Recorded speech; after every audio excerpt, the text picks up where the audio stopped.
రేయ్ సిద్ధుగా, నువ్వనుకున్నదేది ఈరోజు జరగనివ్వను.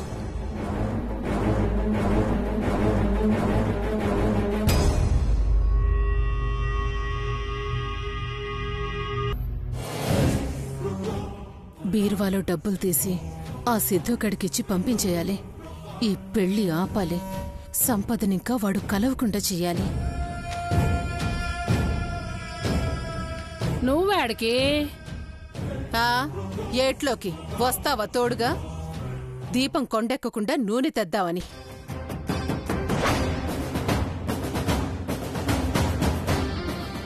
మీ మేనత్త నోరు భరించలేకే మీ మేనమామ ఇంకా ఊర్లోకి వచ్చినట్లేడు.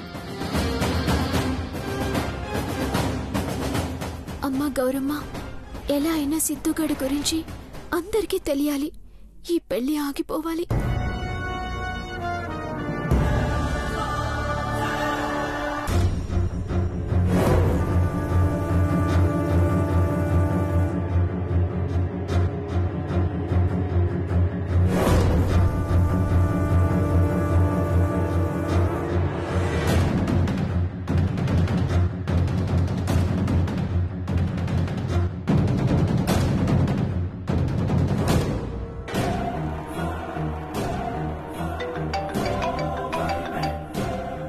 హలో రే సిద్ధు, నీకు కావలసిన డబ్బుని బ్యాగ్లో పెట్టి స్టోర్ రూమ్ లో పెట్టాను. వచ్చి తీసుకుని వెళ్ళిపో. మళ్ళీ నువ్వు నా కంటికి గాని ఈ ఊళ్ళో గాని కనిపించావంటే నా గురించి తెలుసుగా. తెలుసునా? వచ్చి తీసుకెళ్ళు.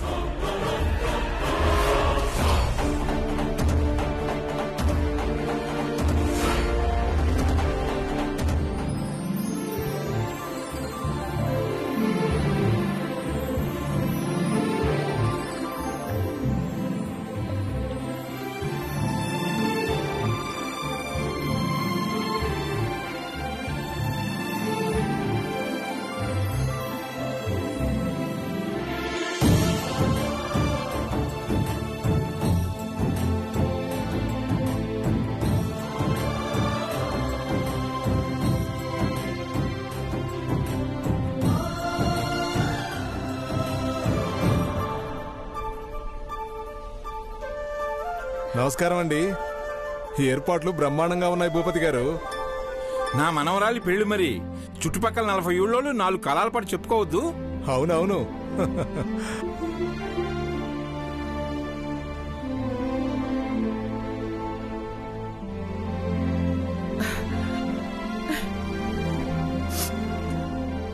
శివ, ఏంటిది? అప్పగింతలప్పుడు రావాల్సిన కన్నీళ్లు ఇప్పుడే వస్తున్నాయి.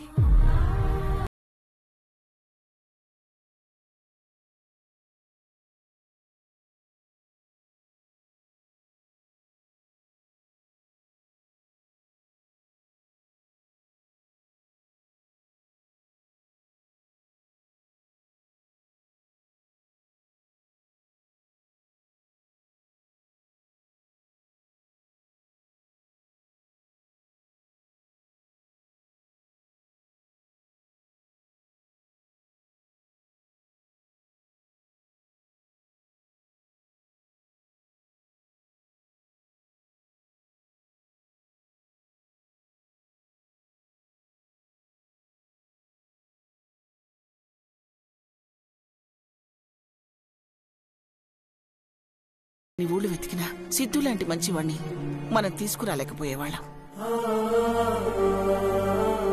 నిజమే శివ. ఆ శివయ్య ఏం చేసినా మన కోసమేనని మనం అనుకోవాలి.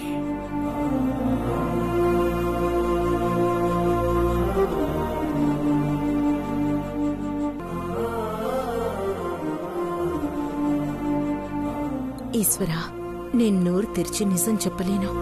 అమ్మా నాన్నల ఆనందం చూస్తుంటే పెళ్ళాగిపోతే ఏమైపోతారో అని నాకు భయమేస్తోంది.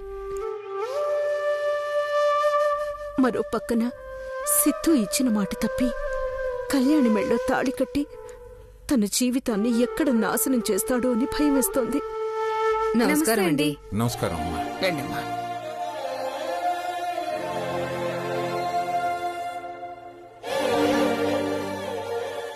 ఏం ఆలోచిస్తున్నావు అనుకోమా?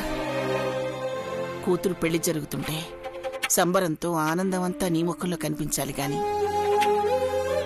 మనసులో ఏదో ఆలోచన పెట్టుకున్నట్టు కనిపిస్తున్నావేమిటి? ఆలోచన అలాంటిదేం లేదమ్మా. అన్ని ఏర్పాట్లు ఎలా ఉన్నాయో అని ఆలోచిస్తున్నాను. మీరు ఏ ఆలోచనలు పెట్టుకోవాల్సిన అవసరం లేదమ్మా. ఏర్పాట్లన్నీ చాలా బాగా చేశాం. అత్తయ్య, పెళ్లి మండపం మీద కావాల్సినవన్నీ కూడా పెట్టేశాను. ఏం మర్చిపోలేదు కదా? మీరు చెప్పినవన్నీ పేపర్లో రాసుకొని మరీ సర్దాను. మంచిది. సిద్ధుని కలిసి వెంటనే వెళ్ళిపోమని చెప్పాలి. పెళ్లి పీటల మీదకి వచ్చిన తర్వాత సిద్ధు వెళ్ళిపోవడానికి కుదరదు. అమ్మా, బయట ఏర్పాట్లు చూసొస్తాను. అలాగే. అలా చూస్తావేంటనుకోమా, వెళ్ళు.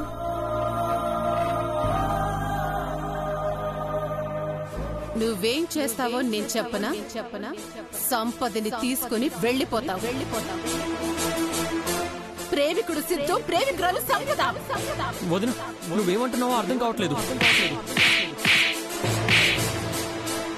నేను చెప్పిన కథలో వాడిని శౌర్య ఎన్కౌంటర్ చేస్తాను అన్నాడు. అది కథ కాదు. వాడికి తెలియకుండా వాడి జీవితంలో జరుగుతుంది అని తెలిస్తే నిన్ను బ్రతకనిస్తాడా? అనుపమమ్మ కోటిస్తానంది, ఇంకా రాలేదు.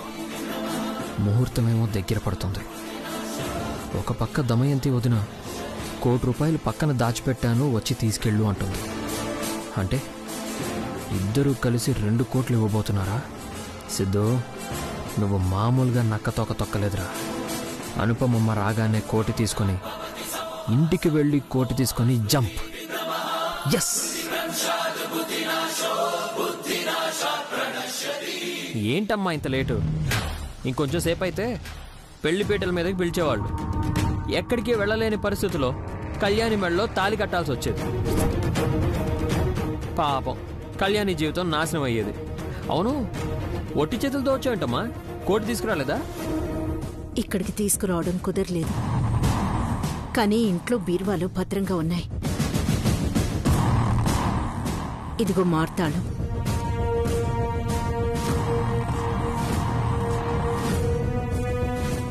అమ్మకి తెలియకుండా మార్తాళం చేయించాను. వెళ్ళి డబ్బు తీసుకెళ్ళు. మళ్ళీ కళ్యాణి సంపదల జీవితాల్లోకి రాకు. కన్న కూతురులు కాకపోయినా కళ్యాణి సంపదల కోసం ఎంత చేస్తున్నావమ్మా. Hats off. ఒప్పుకుంటా, నీలాంటి మంచిదాన్ని నేనెక్కడా చూడలేదమ్మా. నాకు కావలసింది నీ పొగడ్తలు కాదు సిద్ధు. నువ్వు పర్వతినేని కుటుంబానికి శాశ్వతంగా దూరం కావటం. ఆ విషయంలో నేను లేట్ చేయనమ్మా. 10 నిమిషాల్లో డబ్బులు తీసుకొని 11వ నిమిషంలో ఊరు దాటి వెళ్ళిపోయి ఉంటాను. అమ్మా, ఇక్కడున్నావా? నీకోసమే అంతా వెతుకుతున్నాను. ఆవు నీ ఎక్కడుందో కనిపించలేదు. ముందదిచ్చి తర్వాత నీ కాబోయే అల్లుడితో తీరిగ్గా మాట్లాడుకో. రే తమ్ముడు, 5 నిమిషాల్లో పంతులు గారు పిలుస్తారు, రెడీగా ఉండు. అలాగే అక్క. అమ్మా, పదమ్మా వెళ్దాం. రామ్మా.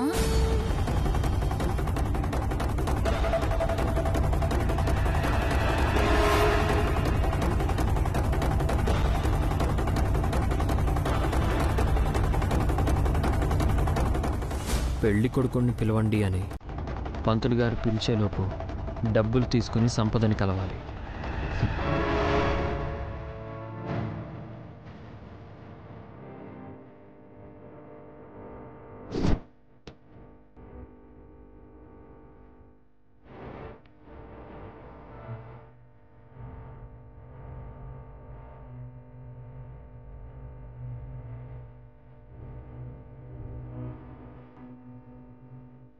నీ మీద భారం వేసి సంపద కోసం ఇంత రిస్క్ చేస్తున్నాను. ఆ సిద్ధు నుండి మా జీవితాలు నువ్వే కాపాడాలమ్మా.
అనుకున్నట్టే ₹1,00,00,000 చేతికందాయి.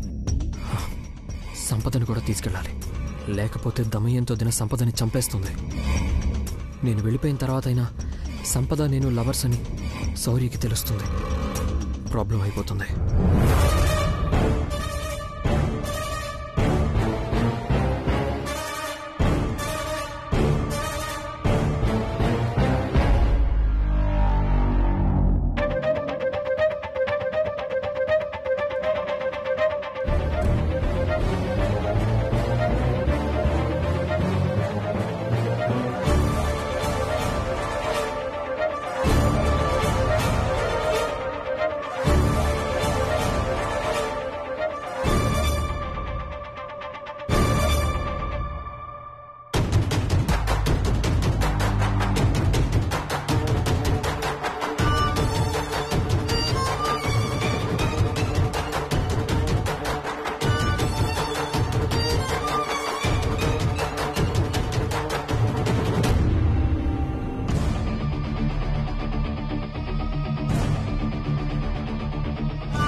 శ్యామ్, సిద్ధు నువ్వు ఇక్కడికి వచ్చావేంటి? వెళ్ళిపోయి ఎవరైనా చూస్తారు.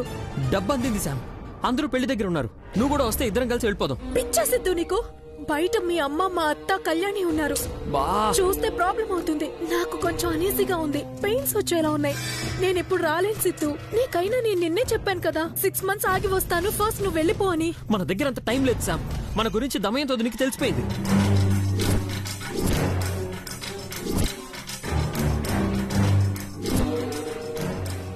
ఏమంటున్నావు సిద్ధు? అవును శ్యామ్. ఎలా తెలిసింది? కళ్యాణి బర్త్డే రోజు వినిందంట.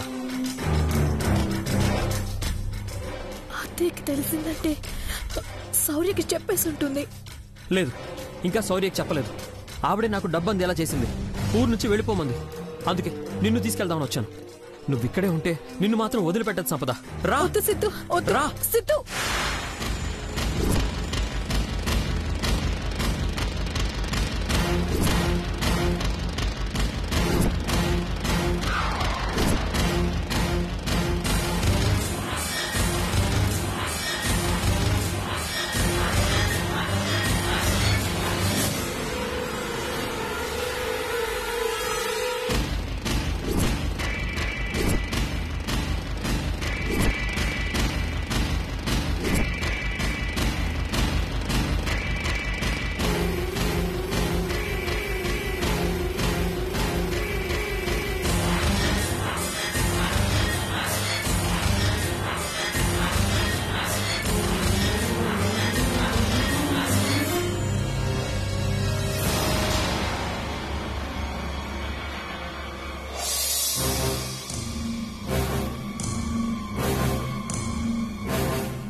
రేయ్, కోటి ఇస్తాను అన్నాను, ఇచ్చాను.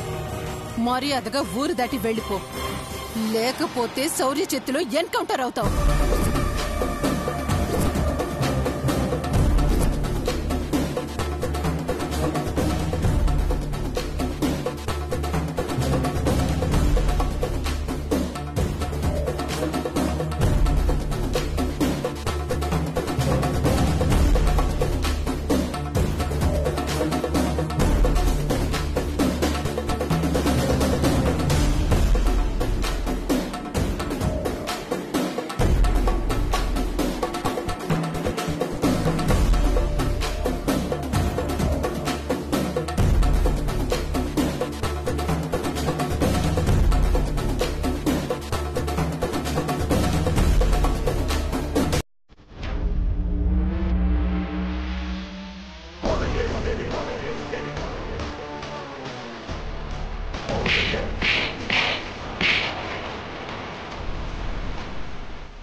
వాడికి ₹1,00,00,000 తీసుకుని పారిపోరా, లేకపోతే నా కొడుకు చంపేస్తాడు అని చెప్పినా నీ దగ్గరకొచ్చాడు అంటే చచ్చిన నిన్నొదంటనే కదా అర్థం.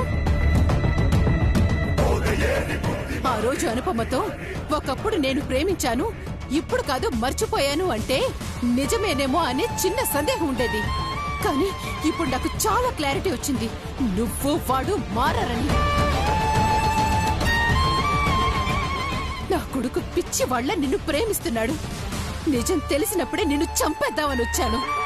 కానీ అప్పుడు నీ అదృష్టం బాగుంటే శౌర్య నీ పక్కనే ఉన్నాడు. నేను రాగానే నా దగ్గర మాట తీసుకున్నాడు. ఆ క్షణం వాడికి నీ మీదున్న ప్రేమని నమ్మకాన్ని చూసి నిజం చెప్పినా నిన్ను నమ్మకుండా నన్ను రివర్స్ లో అంటాడని ఆగిపోయాను. పరాయి మగాణ్ణి ప్రేమించింది నా కోడలైందంటేనే నాకు కంపరంగా ఉంది. ఇప్పుడు నిండు నెలలతో ఉన్న నిన్ను నీ చెయ్యి పట్టుకుని తీసుకెళ్లేంత ప్రేమ ఇంకా మీ ఇద్దరి మధ్య నడుస్తుంది అని ఇప్పుడు నిన్ను చూసాక నాకు అనుమానం వస్తుంది.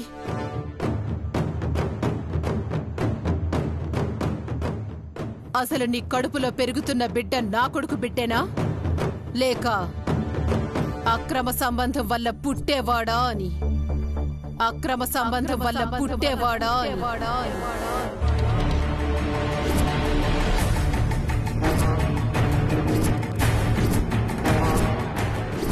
అత్తయ్య అలా అనకండి, నిజంగా శౌర్య బిడ్డే.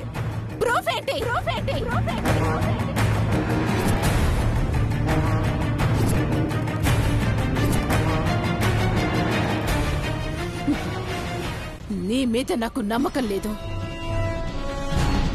అసలు నీతో మాట్లాడాలంటేనే కంపరంగా ఉంది నాకు. నీలాంటి ఆడితే ఉంటుందా అనిపిస్తుంది. నిజం తెలిసిన తర్వాత కూడా నేను చంపకుండా ఎందుకు వదిలేస్తున్నానో తెలుసా? నిండు నెలలు కడుపుతో ఉన్న ఆడపిల్లని చంపడం మహా పాపమని వదిలేస్తున్నాను. ఆ పాపం మూట కట్టుకోకూడదని ఇంకా నేను ఆగిపోతున్నాను. నిన్ను మెడపట్టుకు గెంటాలన్నా నిన్ను పట్టుకోవాల్సి వస్తుందని ఆగిపోతున్నాను. మర్యాదగా నువ్వు వెళ్ళిపో. కళ్యాణ మండపంలో పెళ్లి కొడుకు లేడని అందరూ ఈ పాటికి వెతుకుతూ ఉంటారు. వాళ్ళు తిరిగి ఇక్కడికి వచ్చేలోపు నువ్వు వెళ్ళిపో. లేకపోతే రేపైనా విషం పెట్టి నేనే నిన్ను చంపేస్తాను.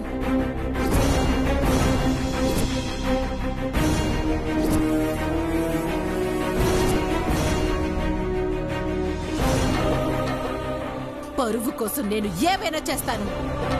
అందులోనూ నీలాంటి దాన్ని చంపడానికి అస్సలు వెనకాడ్ను. అత్తయ్య అది కాదు. నార్మల్ అలా పిలవకు. అలా పిలిచావంటే ఇప్పుడే గొంతు పిసికి చంపేస్తాను. నేను చంపాల్సిన అవసరం కూడా లేదే. నీ గురించి ఇంట్లో చెప్తే కుక్కను కొట్టినట్టు కొట్టి అనాథ శవంలా విసిరి పడేస్తారు. నిన్ను పొరపాటును క్షమించి ఇవాళ వదిలేసినా బిడ్డ పుట్టాకైనా నెలకో 6 నెలలకో నువ్వు వాడితో వెళ్ళిపోతావు.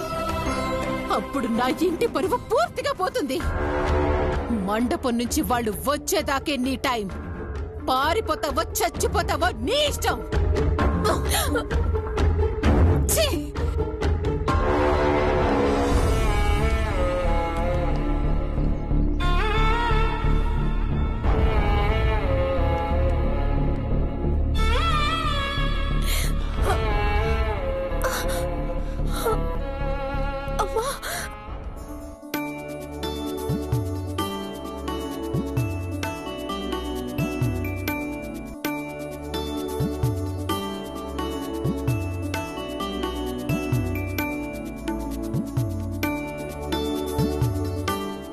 ఇదిగోండి పంతులు గారు, ఆవు నెయ్యి. అలాగే అమ్మా. ఇంకేమైనా కావాలండి? పెళ్లి కుమారుణ్ణి తీసుకొస్తే కార్యక్రమం మొదలు పెట్టడమే. అలాగే. పల్లవి, సిద్ధుని తీసుకురమని చెప్పమ్మా. సరే అత్తయ్య. ఏమండోయ్, మా తమ్ముడినంట తీసుకురండి. మేకప్ రూమ్ లో ఉన్నాడు. అలాగే. త్వరగా వెళ్ళండి. ఏం చిన్నయ్య, ఎలా ఉన్నావు? బాగున్నాను బాబాయ్, మీరెలా ఉన్నారు? బాగున్నాను. అవును, మీ నాన్నగారు ఎక్కడా? భోజనాల దగ్గర ఉన్నారు, రండి తీసుకెళ్తాను. ఇదిగో బాజీ, ఇలా రా. అయ్యగారు వెళ్ళి వెంటనే సిద్ధుని రమ్మంటున్నారని చెప్పు. అలాగేనయ్యా. మీరు రండి. సిద్ధు బాబు, సిద్ధు బాబు, పంతులు గారు పిలుస్తున్నారు, త్వరగా రండి.